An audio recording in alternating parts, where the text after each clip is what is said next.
Apa dampak yang ditimbulkan apabila tidak mengikuti petunjuk Allah dalam hal memilih pemimpin?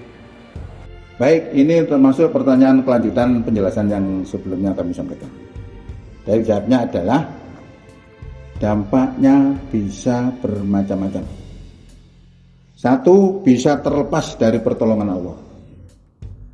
Yang kedua, bisa menjadi Yahudi atau Nasrani. Yang ketiga, bisa menjadi munafik. Munafik ini dengan ancaman akan dimasukkan dalam neraka paling bawah. Bila tidak memilih sesuai dengan petunjuk Allah, maka akan lepas dari pertolongan Allah.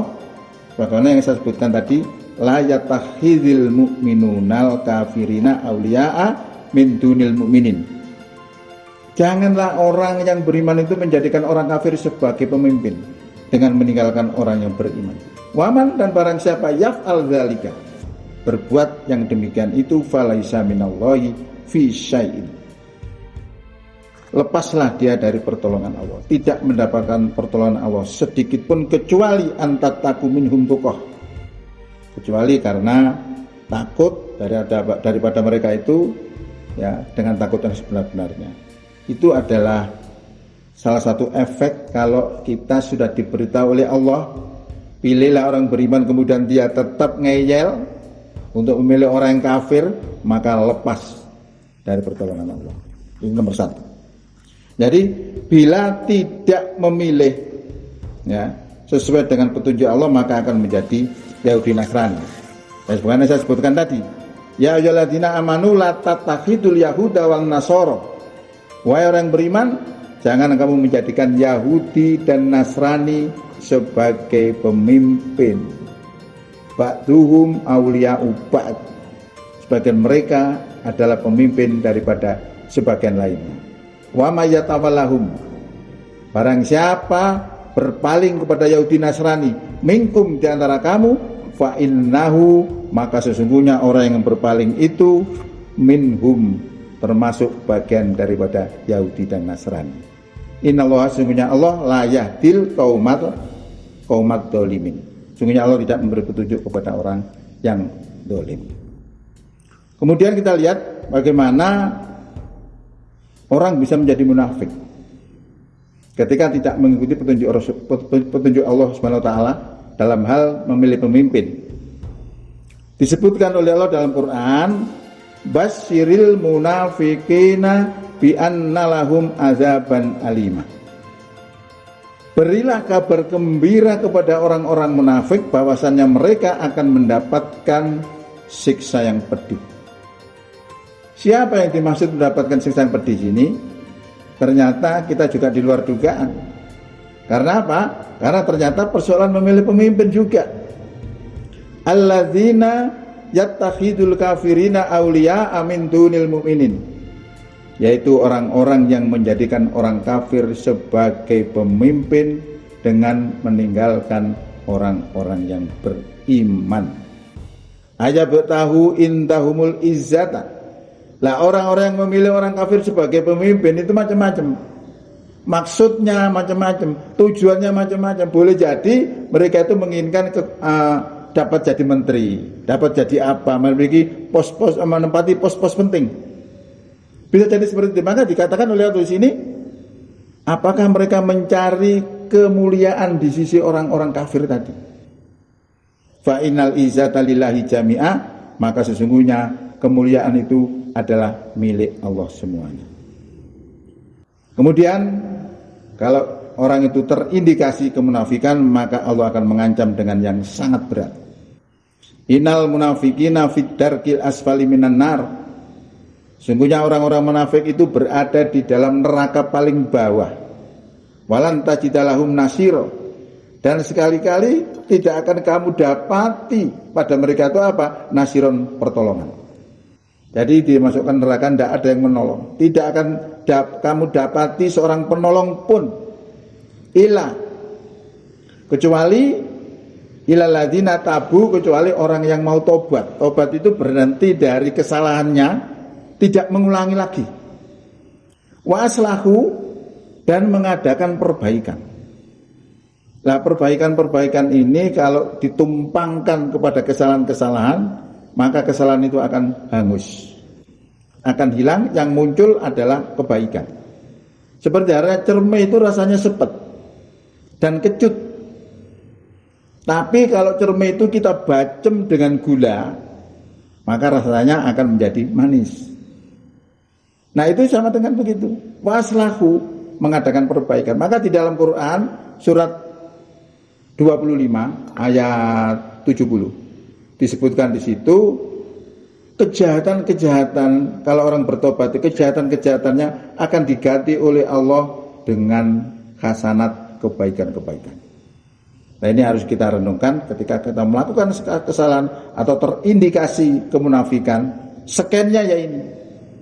Skennya supaya terhindar dari virus kemunafikan itu adalah tobat dan mengadakan perbaikan, wa'tasomu billah, dan berpegang teguh kepada agama Allah. Segala tindakannya diukur dengan agama Allah. Apakah benar kaki saya melangkah ini tidak berdosa? Atau apa? Apakah langkah kaki saya ini sudah benar diridhoi Allah? Itu harus kita sandarkan semua kepada ridho Allah SWT. Tangan kita, apanya saja, itu didasarkan seperti itu. 4 item ini solusinya atau skennya itu tobat, mengadakan perbaikan, dan berpegang teguh kepada agama Allah.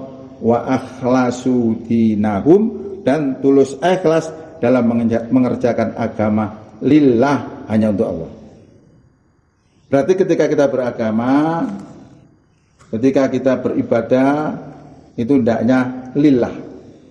Ketika orang itu tidak lillah, akan sia-sia amalnya. Contoh, dalam Quran disebutkan begini, fawailul lil musallin, celakalah orang yang sholat. Kenapa orang sholat dikatakan celaka? Karena dia lalai dan riak. Tidak lillah, tapi riak anas, riak kepada manusia. Akhirnya tidak diterima. Sebab diterimanya suatu amalan itu kalau dilakukan dengan qoliyah fi'liyahnya seperti dicontohkan, kemudian dalamnya itu niat karena Allah, itu baru bernilai ibadah. Nah ini pentingnya dalam hal ikhlas di dalam mengerjakan agama, hanya karena Allah.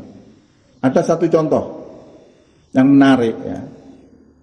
Bahkan seorang presiden, mantan presiden itu tertarik dengan hadis yang disampaikan oleh kata-kata Rasulullah. Karena Rasulullah melihat seorang pelacur memberi minum anjing. Rasulullah mengatakan itu loh masuk surga. Nah ini ditangkap oleh Soekarno, presiden pertama kita, seneng. Karena Soekarno merasa banyak dosa. Nah dengan memberi makan, meminum kepada anjing saja bisa masuk surga, ini lumayan bagus ini. Tapi ilmunya tidak bisa menerima. Kenapa tidak bisa menerima? Ya logikanya nggak masuk, karena dia seorang insinyur, jadi selalu menggunakan logika-logika ilmu fisika. Lalu dia bertemu dengan seorang profesor, yang profesor itu bernama saya lupa ya. Artinya dalam suatu keperluan dia bertemu, lalu Soekarno ditanya kepada profesor itu tentang hadis itu tadi. Seorang pelacur memberi minum anjing masuk surga. Nah Soekarno ini sudah mencari jawabannya itu kurang lebih selama 10 tahun. Tidak ada yang memberi jawaban yang memuaskan. Nah, ditanyakan kepada profesor itu tadi. Profesor itu bingung. Akhirnya diam sejenak, lalu dia berkata, saya mohon dikasih kertas. Mudah-mudahan dengan 2 menit saja saya bisa memberikan kepuasan kepada Anda. Lalu karena bahasanya sama, insinyur Soekarno adalah seorang insinyur dan profesor ini ahli fisika, jadi bahasanya sama, matematikanya sama.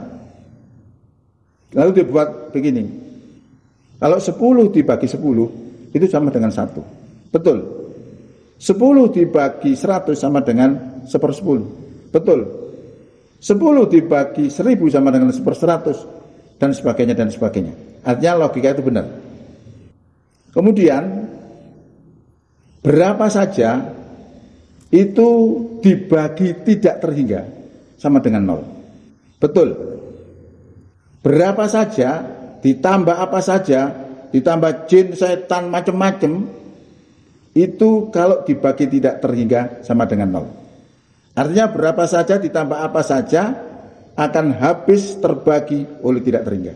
Nah, dosa dibagi tidak terhingga sama dengan nol. Betul. Nah, sang pelacur tadi dalam memberikan minum kepada anjing tadi ternyata melibatkan Allah di dalam amalan itu.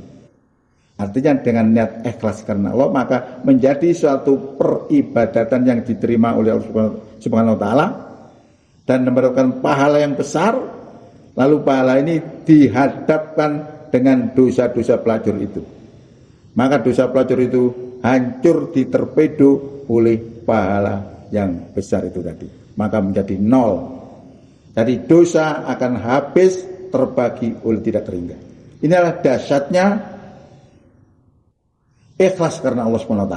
Ini penting untuk kita renungkan di dalam setiap peribadatan. Maka dilanjutkan oleh Allah di sini, faulaika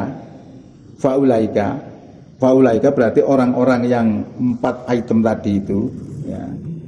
Faulaika ma'al mu'minin, akan bersama-sama dengan orang-orang yang beriman. Sudah tidak menjadi munafik lagi.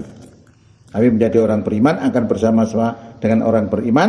Fasaufa yu'tillahul mu'minina, maka kelak Allah akan berikan kepada orang-orang yang beriman apa?